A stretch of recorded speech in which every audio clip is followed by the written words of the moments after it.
வாழ்க்கையில் நாம் நினைப்பது தான் நடக்கும்னு நினைக்க முடியாது.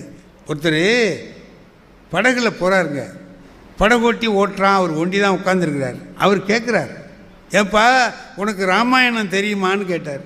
தெரியாதுங்க. வாழ்க்கையில் ஒரு கால் பகுதியை வீணாக்கிட்டியடா பாவி. அப்புறம் கொஞ்சம் தூரம் போச்சு, பண்டிதர் கேட்டார், சரி மகாபாரதமாவது தெரியுமா? தெரியாது சாமி. வாழ்க்கையில் பாதியை வீணாக்கிட்டியடா முட்டாப்பேலே அப்படின்னா. இன்னும் கொஞ்சம் தூரம் போன உடனே அவருக்கு அதெல்லாம் தெரியுமா? அந்த ஆணவத்தில் சொல்கிறார், பகவத்கீதை தெரியுமாடா மடையா அப்படின்னார். தெரியாது சாமி. முக்கால் பகுதி வாழ்க்கையை வீணாக்கிட்டியடா முண்டம் அப்படின்னார். அப்புறம் கொஞ்சம் தூரம் போச்சு, படகுல ஒரு ஓட்டை விழுந்துருச்சு. அது வழியாக தண்ணி உள்ளே வருது. படகோட்டி கேட்டான், சாமி உங்களுக்கு நீச்சல் தெரியுமான்னா. தெரியாதுன்னார். முழு வாழ்க்கையும் போகுது தொலைடா அப்படின்னா.